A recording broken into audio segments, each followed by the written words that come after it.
I'm just Ken. Anywhere else I'd be a 10. Is it my destiny to live and die a life of blonde fragility? I'm just Ken. Where I see love, she sees a friend.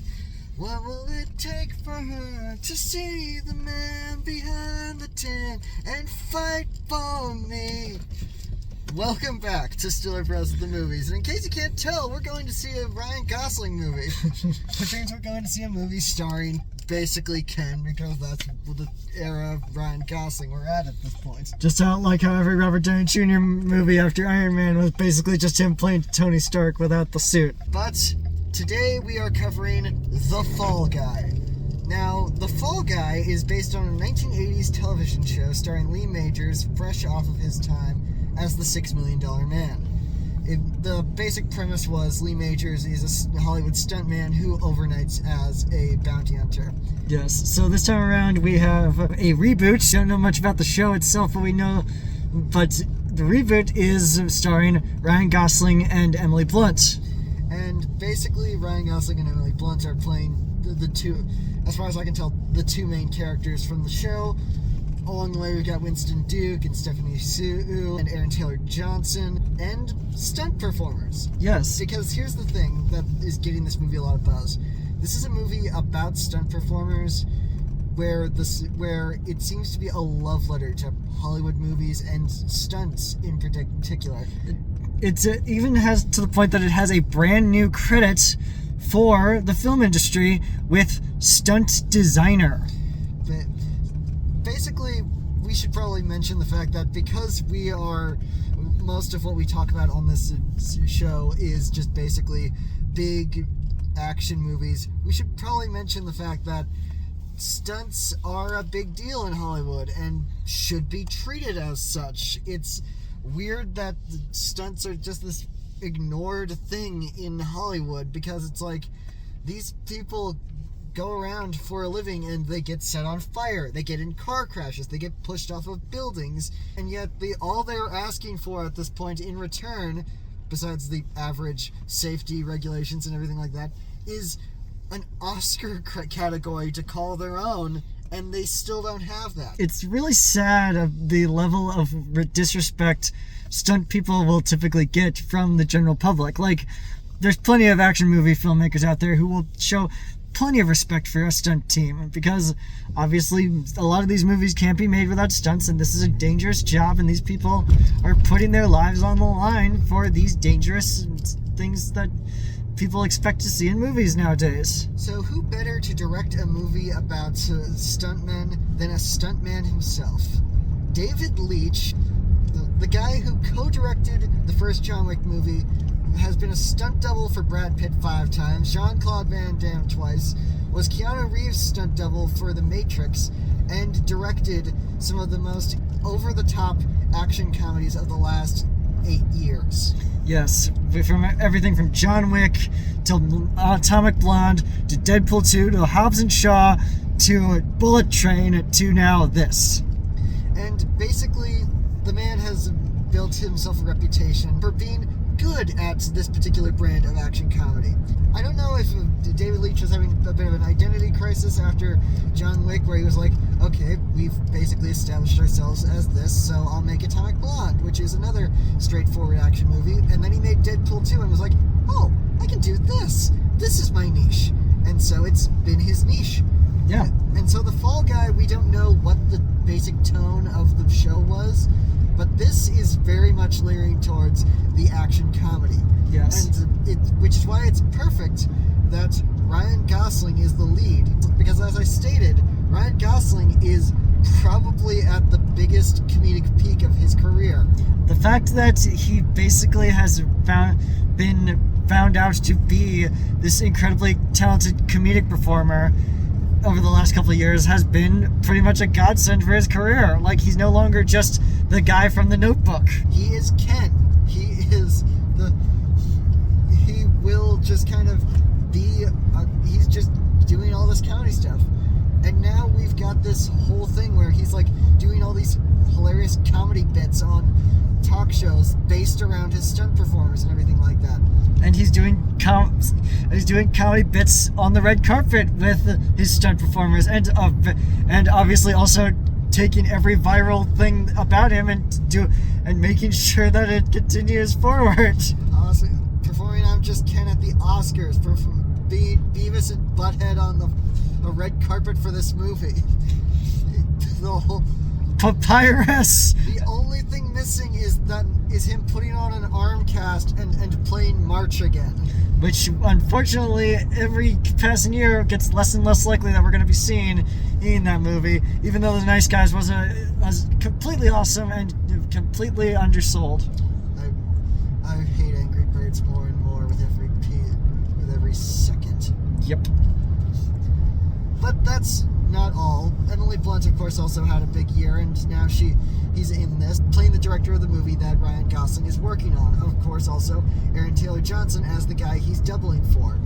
And obviously the joke is just that because he's a stuntman, he's expendable to the production, and obviously the arc is going to be that he's actually really important to the production because stuntmen are the big point. And big dumb action movie about how awesome big dumb action movies actually are. Hey Mason, do you think we're inclined to already like this? I don't think so. Yeah, you're right. But solid cast, great director, a really dynamite premise that's malleable enough that you can easily do a lot of stuff with it, and hopefully build a franchise with it. So what's there not to love? Which I guess is what critics and audiences have mostly been seeing so far, because they have been loving this. Yes. It helps that this is kind of kicking off summer movie season, because we don't get a Marvel movie to kick off summer movie season this year. Our Marvel movie doesn't come till July. Yes, the only Marvel movie doesn't come till July. That's something we should probably bring up quick, though. Last time we didn't bring this up, but we're bringing this up now. There's going to be a lot of gaps between episodes because of the strikes that made which made studios have to spread out their release dates. Okay, I checked. These are still passed out in the backseat. Okay, cool. But yeah, so there's going to be a lot of stretches, but we are working on something right now that will get some more content out down the line. Hopefully, we'll see where it goes. We've been working on it on and off for the last couple of months, but we kind of hit throttle with it, pushed the throttle up a little bit more a lot recently, but we're still working on it. We'll see. We don't want to tease too much. Yeah. But yeah, The Fall Guy sounds like it's going to be a big action movie, popcorn thriller with a deeper message about how we should probably keep in mind that stunt guys are important too. Yeah. And so let's, I don't know what else to say, but let's see you after the jump. Yep. So we're out, and yeah, that was everything that everybody's been saying it was going to be. That was pretty good, yeah. So I think we should start this conversation with the thing that the movie is literally built around. The stunts are so spectacular that I cannot believe that they were able to pull off the ones that they did as practically as possible as they did. Yeah, because they do have in the credits behind the scenes stuff for the stunts for practical effects. So they show off that they did in fact do a lot of that stuff practically. And it's just kind of incredible the things that they were able to pull off. One thing in particular is that they pulled off the longest cannon roll in a car ever put to film. 8.5 rotations. That's something that they've never done before, and it's just kind of incredible. And of course, the whole movie is built around the fact that they have all these stunts, and they're directed by a stuntman. This is a movie by stuntmen, about stuntmen, for the entertainment of the general audience. Yeah.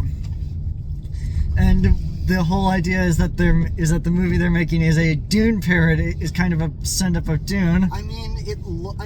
It's supposed to be Star Wars, but it feels like they decided to pull the aesthetics of Dune in a way that almost makes you think, geez, David Lynch, what did Denis Villeneuve do to you? Did he stand you up at a dinner or something? Hard to say, but hey, they did a pretty good job of aping the Dune aesthetic right down to having having a score sounding really similar to Dune. They included the same tribal chants as Dune. I don't know if they got the same vocalist, but, you know, it's in there. There's a very similar tribal chant.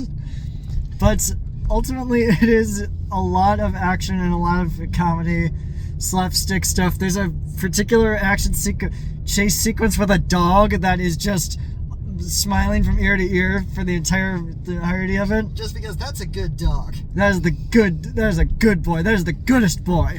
And it's just like this movie goes all out and everything. There's boat stunts, fight scenes, helicopter stunts, car chases, dogs. It's just the entire everything you would need to hire a stunt team for. They do it, and it works perfectly. And then the other thing they built the movie around, the love story between Emily Blunt and Ryan Gosling. The two of them have really great chemistry, and of course they're both really, really good at what they're asked to do in this movie. Like Ryan Gosling as a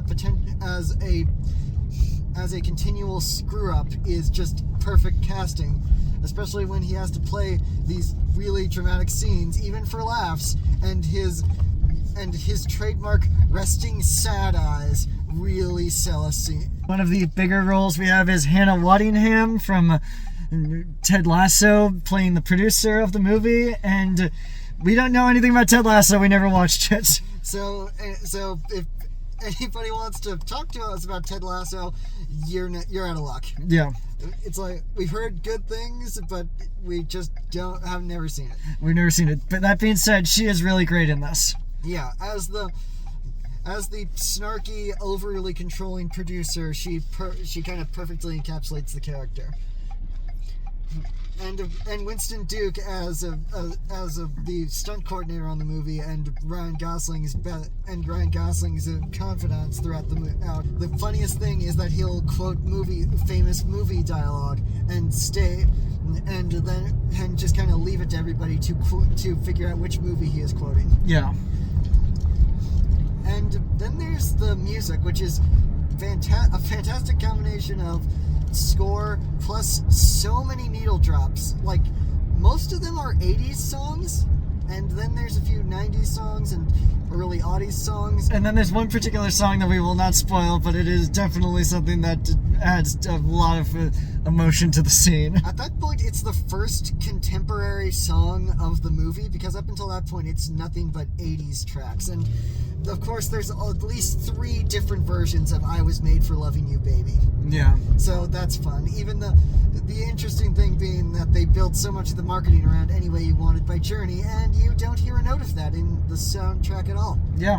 Also, Blake Shelton performing the original theme song from the Fall Guy TV series. We will always be happy about Blake Shelton getting work.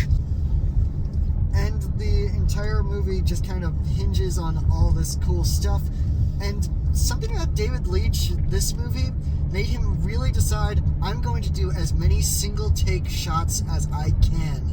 I mean, he really wanted to show off what the team can do. Because the entire movie basically starts on this one really long, continuous take of Ryan Gosling going from his trailer to this big stunt that he's supposed to be pulling off. And at a certain point, it's like, how long is this going? How long is this going? Wow, we're going for a really long time without a single cut, and then it cuts at probably the most opportune time for the story to kick in. Yeah.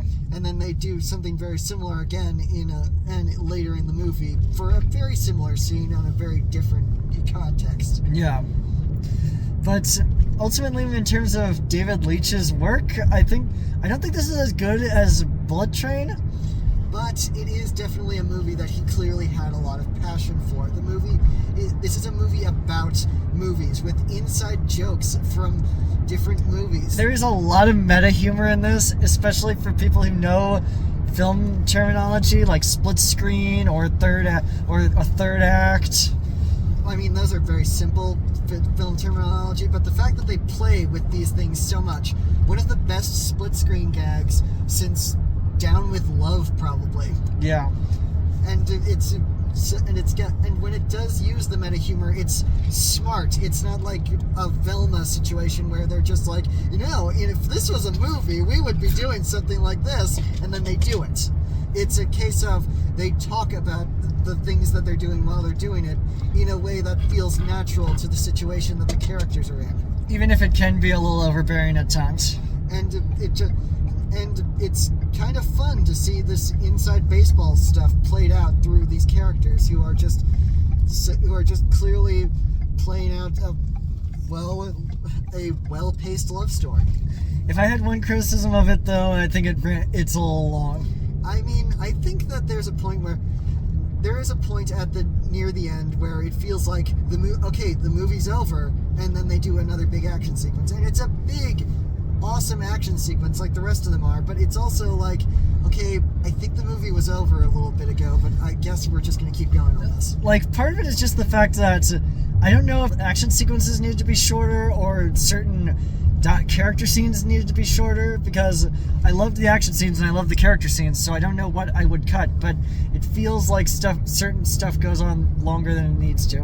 Well, there's also the fact that the movie stuff and the love story stuff and the conspiracy stuff just all kind of mixed together and just kind of feel like separate things that do end up meshing together in a well-intentioned and good way. I just think it just kind of feels like, okay, we're gonna let the conspiracy thing drop for a second, and then we're going to focus on the love story, and then we're gonna do the meta humor over here, and now we're back to the conspiracy stuff. Yeah. Which, not a criticism, because everything kind of coalesces at the end. It's just a thought. It's just a thought of, okay, this is over here, this is over here, this is over here, and done. Like, the pieces come together and everything. It's just things are a little. It's just while it's happening, it all feels separated. Yeah. I think that this is a really good movie, and this is really what they set out to do. Yeah. I don't know if there's franchise potential, but I don't know if there is either. This really feels like a one and done. And if it is, that's perfectly fine. Fine. If you want to see more of The Fall Guy, you can track down the original series and just watch that. It's available on streaming somewhere. But it's also a case of, this is a very deliberate, a very wonderful homage to the movie making industry from the point of view of people who don't feel like they get a lot of their due. And whatever David Leitch works on next, it's going to be pretty exciting to see. There's obviously a lot of stuff up in the air with the labor strikes and everything, and a lot of other stuff that's happened in the last year. But there's always the fact that David Leitch is a hot director right now, so obviously he's going to have about 7 different projects that are announced and then maybe shelved or put aside for a little while. So we don't know what's next, but there's always going to be a next David Leitch thing until they announce it, and there's always going to be a next Ryan Gosling thing until The Nice Guys 2 finally comes out. I will never give up hope. I don't want to give up hope either, but it seems less and less likely as time goes on. Either way, I think The Fall Guy is a really good summer blockbuster. I think it really sets out to do a lot of things, and it perfectly executes them, and I am so happy that this is the way that this came out the way it did. I really like the fact that there is a movie about this kind of thing, and hopefully enough people see it that there will be like, hey, maybe we should give stunt performers their due. In fact, there's even a throwaway line of dialogue about how stuntmen don't have an Oscar category, so how about we make an Oscar category for them? I think it's long overdue. Yeah. But for right now, I think that's it, guys. Be sure to like this video, subscribe to this channel, leave in the comments what you may or may not have thought of The Fall Guy, parentheses 2024, and don't forget to tune in next time when... If he doesn't say it, I think his head will literally explode.